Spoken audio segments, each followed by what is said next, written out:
Assalamualaikum warahmatullahi wabarakatuh. Pak Septian Kurnia.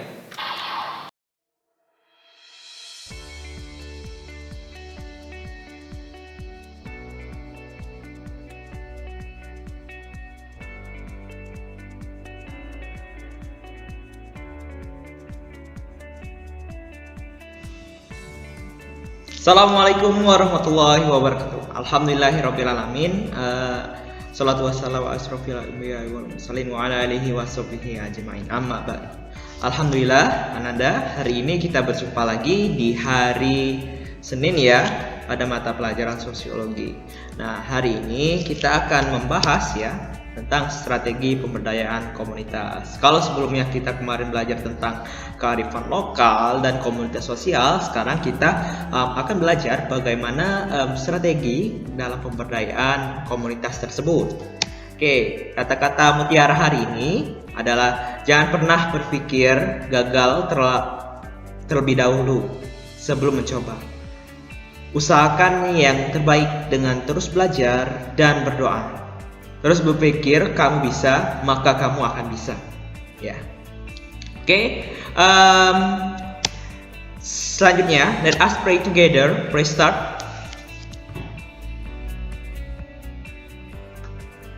Pray finish. Oke. Next, kita mulai pembelajaran ya. Are you ready? Yes. And yang pertama adalah strategi pemberdayaan di tengah pengaruh globalisasi. Nah, seperti yang kita ketahui ya nak ya, globalisasi ini menimbulkan banyak sekali berbagai dampak ya bagi kehidupan masyarakat, itu baik yang positif ataupun negatif. Nah, salah satu dampaknya munculnya ketimpangan sosial di masyarakat ya.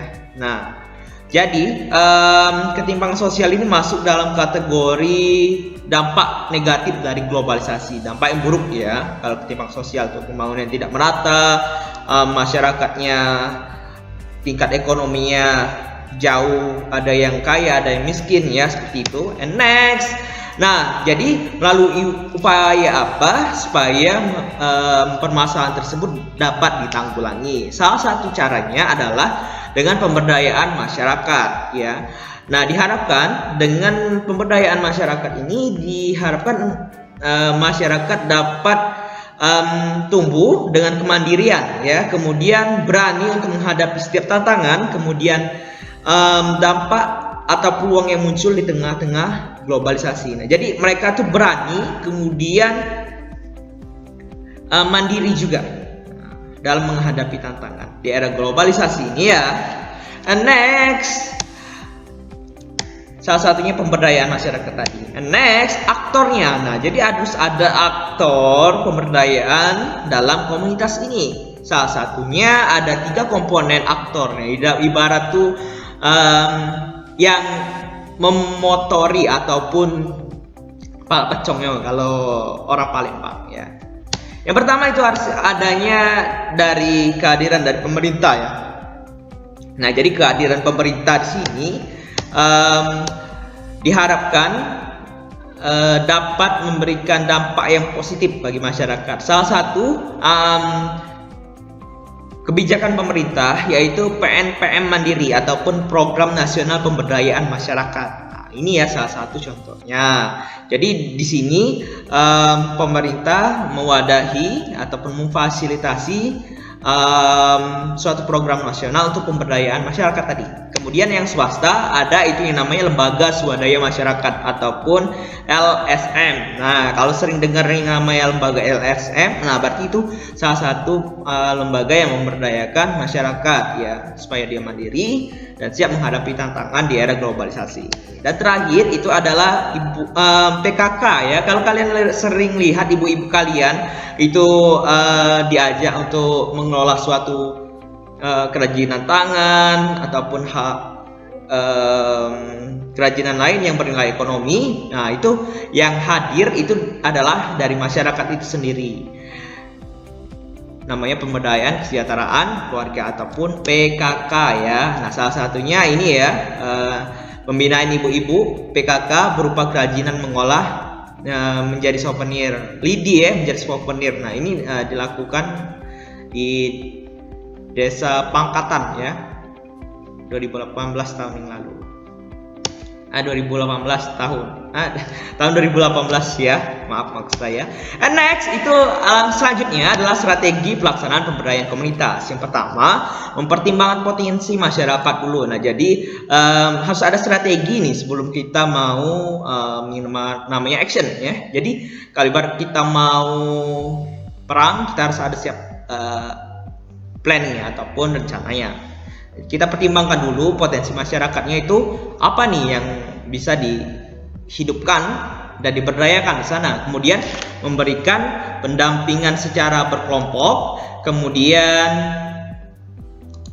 memberikan pelatihan khusus ya tentunya, kemudian mengangkat kearifan lokal yang ada di sana, kemudian memberikan sarana bantuan. Nah, salah satunya kalau 5 strategi ini sudah dilaksanakan, muaranya akan tumbuh yang namanya pemberdayaan masyarakat secara terlaksana ya.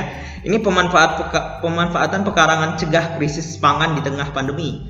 Nah, jadi di tengah pandemi ini, jadi pekarangan rumah itu bisa diberdayakan menjadi lahan sayur ataupun mencegah krisis pangan di daerah tersebut, ataupun untuk memenuhi daerah nya sendiri ataupun kebutuhan keluarga sendiri. Nah, jadi kan di rumah aja, jadi banyak waktu untuk membereskan rumah, kemudian mengelola ruang terbuka yang ada di halaman kita. Jadi tidak sia-sia ya di rumah saja. And next terakhir, adapun tahap pelaksanaan secara bertahap ya. Yang pertama itu pastinya adalah tahapan perencanaan, diplanningkan dulu, kemudian ada pelaksanaan ya, kemudian evaluasi. Nah, jadi salah satunya kita sebelum kita memberdayakan masyarakat, salah contohnya apa sih yang akan kita buat ataupun kita berikan kepada masyarakat sana. Salah satunya misalnya kalau di daerah pesisir laut, nah itu berarti hal yang paling memungkinkan untuk diberdayakan adalah penanaman mangrove ya.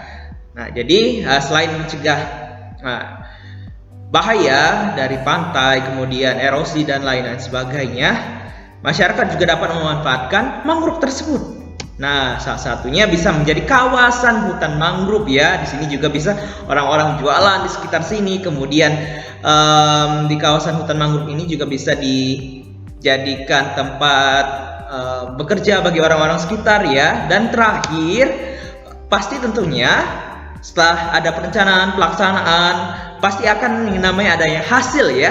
Nah, hasil di sini hasil dari orang mangrove itu luar biasa ya. Jadi ketika masyarakat itu kita berdayakan, mereka akan menghasilkan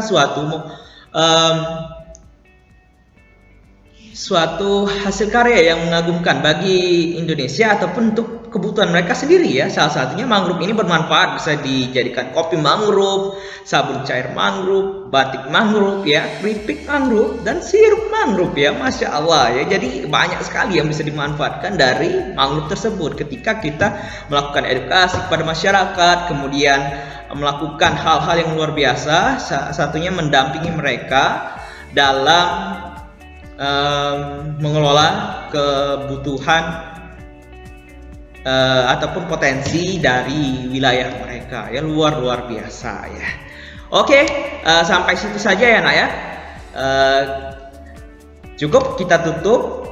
Alhamdulillah, kita tutup dengan alhamdulillah, dan kita tutup dengan doa kafaratul majelis. Subhanakallahumma wa bihamdika asyhadu an la ilaha illa anta atubu ilaik. Oke, see you next time ya. Ini pertemuan terakhir kita.